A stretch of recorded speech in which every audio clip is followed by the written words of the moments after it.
चुनाव की गड़बड़ी पे हम नहीं बोल सकते? सर फिर हमारा टाइम जा रहा है, सर फिर हमारा टाइम जा रहा है, आपका समय जा रहा है क्योंकि आप विषय से बाहर बोल सर। आप बताइए, चुनाव की गड़बड़ी पे मैं नहीं बोल सकता सर। मैं आपको पूछना चाहता हूं, क्या चुनाव की गड़बड़ी पे मैं नहीं बोल सकता? आप चुनाव में हो रही गड़बड़ियों पे नहीं बोल सकता। इलेक्शन रिफॉर्म्स के पक्ष और विपक्ष में हम इलेक्शन रिफॉर्म्स कैसे होगा जब गड़बड़ियां नहीं बताएंगे सर? उन चीजों के बारे में जब गड़बड़ियां बताएंगे नहीं तो रिफॉर्म्स कैसे होगा? में उठा चुके हैं जिन चीजों सर मैं आपसे हाथ जोड़कर पूछना चाहता हूं, एक सेकंड सर, मैं आपसे विनम्रता पूर्वक पूछना चाहता हूं, चुनाव की गड़बड़ियों के बारे में अगर सदन को आपको नहीं बताऊंगा सर, तो उसका रिफॉर्म्स कैसे होगा? एसआईआर आप क्यों करा रहे हैं, ये कारण आपको देश को बताना पड़ेगा, ये कारण आपको देश के सामने रखना पड़ेगा। ऐसे नहीं कि हम तुगलक हो गए हैं, हमारे दिमाग में सनक आ गई है, हम पूरे देश में एसआईआर कराएं। संसदीय शब्दों का ही इस्तेमाल शब्दों का नहीं सर, इसमें क्या गलत मैं कह रहा हूं? क्या तुगलकी फरमान जारी करके एसआईआर कराया जा सकता है? पॉइंट ऑफ ऑर्डर क्या है? पॉइंट ऑफ ऑर्डर किस रूल के तहत? जिन मंत्रियों के घर में 3 वोट था, जिन सांसदों के घर में 5 वोट था, वहां किसी के घर में 33 वोट हो गया, किसी के घर में 26 वोट हो गया, किसी के घर में 22 वोट हो गया, और इसका सारा प्रमाण मान्यवर हम लोगों ने चुनाव आयोग को लिख कर दिया। तो आप तो कहते हैं मुसलमान देश की आबादी बढ़ा रहे हैं, आप तो 6-6 महीने में 18-18 साल के बच्चे बढ़ा ले रहे हैं, 33-33 वोट बढ़ा ले रहे हैं। ये कहां से आ रहे हैं? ये कहां से आ रही है? आबादी आपकी कैसे बढ़ रही है? दिल्ली में पूरी तरीके से आपने चुनाव का घपला किया, जिसका हम लोग मान्यवर वोट का अधिकार एक लंबे संघर्ष के बाद हिंदुस्तान को मिला। अंग्रेजों ने 190 साल तक हिंदुस्तान पर राज किया। उनके खिलाफ हमारे क्रांतिकारियों ने, शहीद आजम भगत सिंह ने कुर्बानी दी, शहीद सुखदेव ने कुर्बानी दी, शहीद राजगुरु ने कुर्बानी दी, शहीद राम प्रसाद बिस्मिल ने कुर्बानी दी, शहीद खुदीराम बोस ने कुर्बानी दी, शहीद अशफाकुल्लाह ने कुर्बानी दी, शहीद रोशन सिंह ने कुर्बानी दी, और राष्ट्रपिता महात्मा गांधी ने त्याग और बलिदान से इस देश को आजाद कराया। और जब हमारा मुल्क आजाद हुआ तो भारत के संविधान के रचयिता बाबा साहब डॉक्टर भीमराव अंबेडकर जी ने कहा, इस देश में वोट के मामले में सब समान होंगे। राष्ट्रपति के वोट की भी गिनती एक होगी, प्रधानमंत्री के वोट की भी गिनती एक होगी, मुख्यमंत्री के वोट की गिनती भी एक होगी, सांसद विधायक के भी वोट की गिनती एक होगी, और गांव में रहने वाले मजदूर के वोट की गिनती, दलित के वोट की गिनती, पिछड़े समाज के लोगों के वोट की गिनती, आदिवासी के वोट की गिनती एक होगी। आज एसआईआर के जरिए यह जो चर्चा पूरे देश में एक खौफ का माहौल बना हुआ है, क्या वास्तव में एसआईआर के जरिए आप मतदाता सूची को साफ करना चाहते हैं या वोटर को ही साफ करना चाहते हैं? आपका मकसद वोटर को साफ करने का है, आपका मकसद वोट चोरी का है, आपका मकसद मतदाताओं की सूची को सही करने का नहीं है। इसलिए यह चिंता है सबको। और दूसरी बात, क्या यह संवैधानिक अधिकार चुनाव आयोग के पास है? मान्यवर बाबा साहब डॉक्टर भीमराव अंबेडकर जी ने जो देश का संविधान लिखा, हालांकि आपको गांधी से भी समस्या है, अंबेडकर से भी समस्या है, आपकी नेता प्रज्ञा ठाकुर तो राष्ट्रपिता महात्मा गांधी के बारे में अपशब्दों का इस्तेमाल करती हैं। आप लोगों को गांधी के आदर्शों से कोई लेना देना नहीं। विषय पे ही बोल रहा हूं, विषय है ये, विषय पे बोल रहा हूं। डिस्कशन, गांधी के त्याग से ही वोट का अधिकार मिला है सर। बोले सर, गांधी के त्याग से ही वोट का अधिकार मिला। अलग बहस करने की आपका नहीं तो अगर गांधी का नाम ले लिया तो इसमें क्या समस्या है? आप समस्या सर, इसमें क्या समस्या है? विषय पर बोलिए, विषय पर बोलिए सर। बाबा साहब डॉक्टर भीमराव अंबेडकर जी ने जो संविधान लिखा, उस संविधान की धारा 327 क्या कहती है? Power of parliament to make provision with respect to elections to legislatures subject to the provisions of this constitution, parliament from time to time by law make provision with respect to all matters relating to or in connection with elections to either house of parliament or to the house of or either house of the legislature of a state, including the preparation of electoral rolls, the delimitation of constituencies and all other matters necessary of securing the due constitution of such house or houses। इसको हिंदी में भी पढ़ दे रहा हूं। जरूर।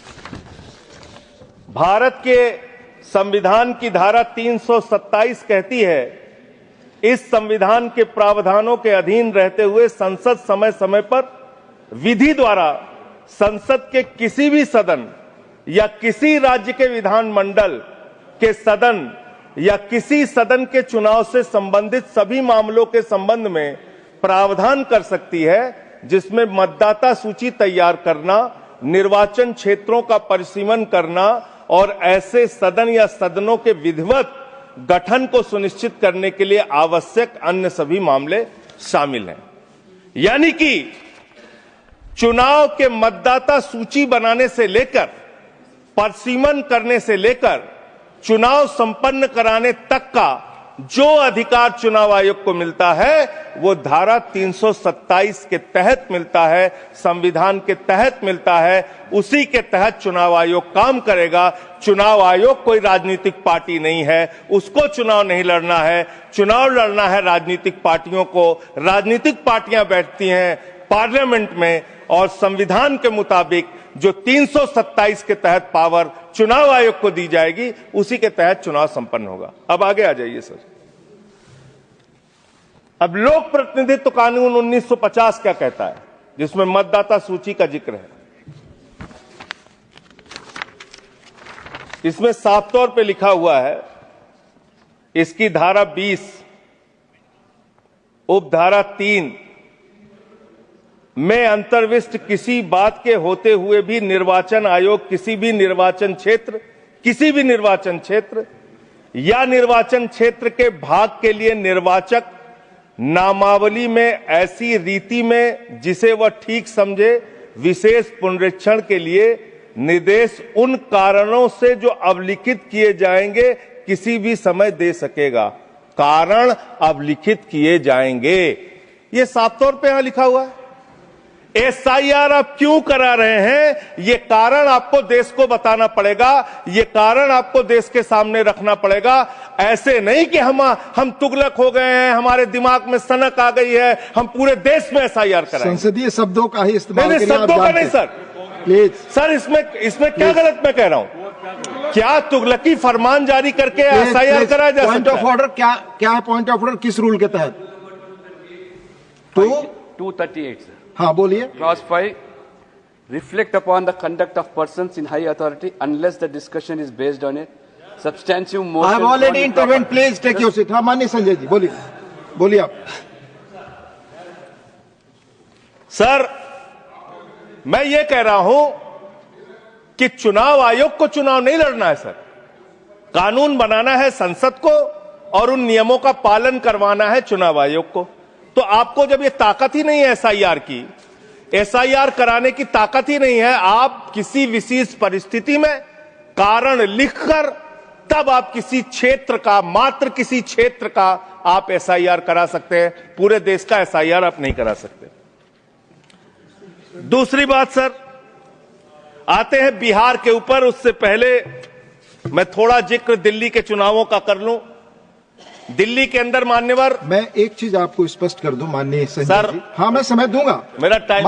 माननीय chairman ने यह बहस शुरू होने के समय ही 3 चीजें बहुत स्पष्ट की थी। उसमें एक ये भी बताया था कि honourable members, I would like to remind you that matters concerning a special intensive revision of electoral laws in various states are presently sub judice and under education of the Supreme Court of India. In this context, your attention is invited to Rule 238(1) of the Rules of Procedure and Conduct of Business in the Council of States, which states that a member while speaking shall not refer to any matter of fact on which a judicial decision is pending.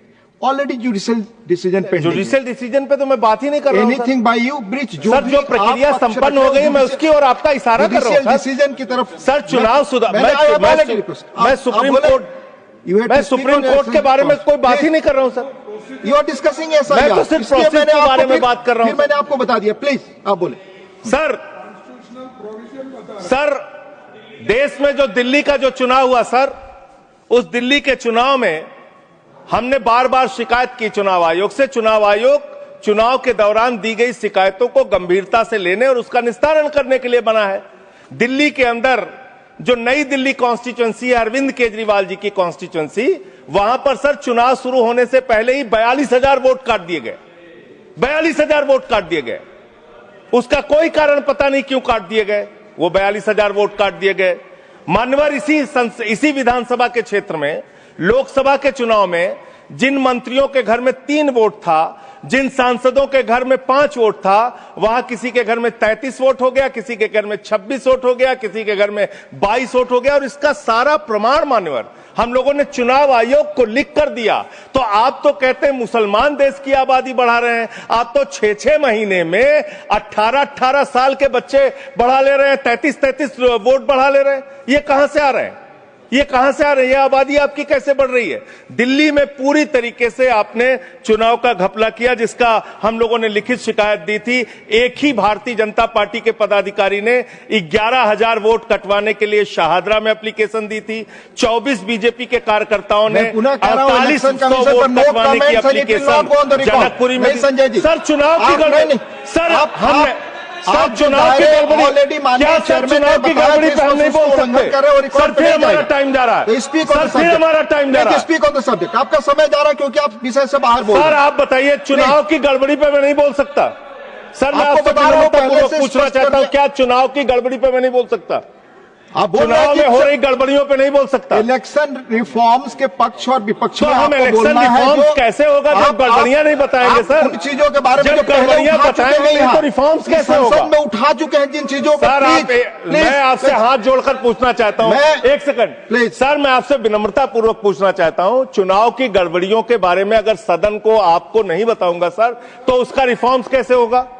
तो दिल्ली में अगर एक गड़बड़ी हुई है, जरूर आप बोले, ये आपका अधिकार है, पर स्पेसिफिक जो उदाहरण दे रहे हैं उसके बारे में पहले आप उठा चुके हो, अमान्य हो चुकी है चीजें। प्लीज नहीं सर, नहीं सर, नहीं सर, सर आपका समय जा रहा है। Please come on the subject.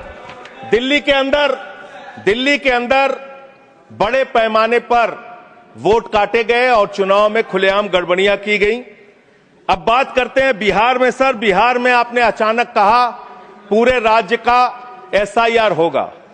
SIR आपने कराया, करीब 65 लाख वोट काट दिए वहां पे। और मान्यवर मैं आपके सामने कुछ विधानसभाओं की सूची पढ़ना चाहूंगा। मोतिहारी में 54,000 वोट काट दिया, बीजेपी 13,000 वोट से जीती। गोपालगंज में 66,000 वोट काट दिया, बीजेपी 28,000 वोट से जीती। संजय जी बरौली में 46,000 वोट काट दिया, बीजेपी 12,000 वोट से जीती।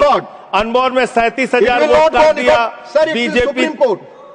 ये सारी चीजें सुप्रीम कोर्ट में नहीं जाएगी रिकॉर्ड पे। प्लीज सर ये गड़बड़ी पे बात हो रही है। प्लीज गड़बड़ी क्यों? समय चला जा रहा है, सुप्रीम कोर्ट के पास। सर मेरा टाइम जा रहा है। सर विषय पर बोलिए। सर विषय पर बोल रहा हूँ सर। नहीं विषय पर नहीं सर, ये विषय ऐसे तो फिर बात नहीं हो पाएगी। ठीक है सर, ऐसे बात नहीं हो पाएगी। आप हमारा टाइम खराब कर रहे हैं। विषय पर बोलिए। नहीं मेरा सारा समय चला जा रहा है सर। आप विषय पर बोलिए। जो चीज सब जुडिस है उसके बारे में honourable chairman has made it clear. Please.